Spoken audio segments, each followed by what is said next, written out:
सप्तममेघराजेन्द्र रुद्रवर्ण प्रकाशनम् नवमं बालचन्द्रं च दशमन्तु विनायकम् एकादशं गणपतिं द्वादशं गजाननं द्वादशैकानि नामानि सत्यं पठेतरः न च विघ्नभयं तस्य सिद्धिं करप्रभु। हे ರಂಬಾ, ಹೇ ಗಣಪತಿ, ಈ ಒಂದು ದೀಪ ಬೆಳಗುವುದರ ಮೂಲಕ ಅದ್ಭುತವಾದಂತಹ ಶಂಕುಸ್ಥಾಪನೆಯ ಉದ್ಘಾಟನೆಯಾಗಿದೆ. ಆನಂದವನ್ನ ಕೊಡ್ತಾ ಇದ್ದೀವಿ. ಎಲ್ಲರಿಗೂ ಸದಾ ಕಾಲ ಒಳ್ಳೆಯದಾಗಿ, ಎಲ್ಲರ ಬಾಳಲ್ಲಿ ಸದಾ ಬೆಳಕು ಸದಾ ಇರಲಿ ಅಂತ ಕೇಳ್ಕೊಳ್ಳಿ.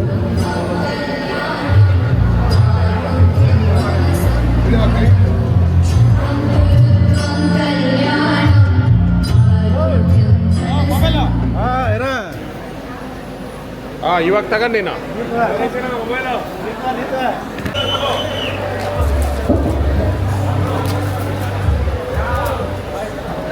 ಹೆನ್ನಾಗರ ಗ್ರಾಮ ಪಂಚಾಯಿತಿಯ ವಿವಿಧ ಅಭಿವೃದ್ಧಿ ಕಾರ್ಯಕ್ರಮಗಳ ಕೈಪಿಡಿ ಬಿಡುಗಡೆಯಾಗ್ತಾ ಇದೆ. ಇದನ್ನ ನಮ್ಮ ಮಾನ್ಯ ಉಪಮುಖ್ಯಮಂತ್ರಿಗಳು ಹಾಗೂ ಎಲ್ಲ ಗಣ್ಯಾತಿಗಣ್ಯರು ಮಾಡ್ತಾ ಇದ್ದಾರೆ.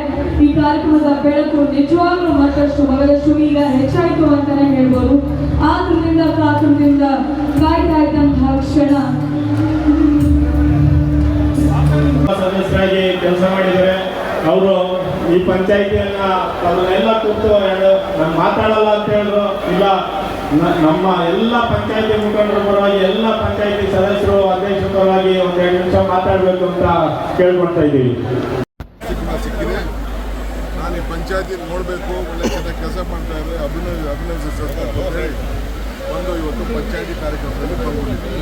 ಸರ್, ಮಂಗಳೂರಲ್ಲಿ ಆದಂಥ ಸುವಾಸಿಕೆ ಹತ್ಯೆ ಪ್ರಕರಣದಲ್ಲಿ ರಾಜ್ಯ ಸರ್ಕಾರ SDPIಗೆ PFIಗೆ ನೇರ ಬೆಂಬಲ ಕೊಡ್ತಾ ಇರೋದ್ರಿಂದ ಈ ಹತ್ಯೆಗಳಾಗ್ತಾ ಇದೆ ಅಂತೇಳಿ ವಿಜಯನ್ ಆರೋಪ ಮಾಡಿದ್ದಾರೆ. BJPಯವರು ಅವ್ರ ಕಾಲದಲ್ಲಿ ಅವೆಲ್ಲ ಮಾಡಿದ್ದಾರೆ. ಸ್ವಲ್ಪ ಹಿಂದೆ ಕ್ಯಾಮ್ರಾ ಇದು ನಮಗೆ 30 ವರ್ಷ ಪ್ರಯತ್ನ ಪಡ್ತಾರೆ. ಏನಾಗಿದೆ ಪೊಲೀಸ್ ಅಧಿಕಾರಿಗಳು ಇನ್ವೆಸ್ಟಿಗೇಷನ್ ಮಾಡ್ತಾರೆ. ಸ್ವಲ್ಪ ಮೊಬೈಲಿಂದ ಅವರು ಅದಕ್ಕೆ ಉತ್ತರ ಕೊಡ್ತಾರೆ. ಮಿಕ್ಕಿದ ಹೋಮ್ ಮಿನಿಸ್ಟರ್ ಮಾತಾಡ್ತಾರೆ.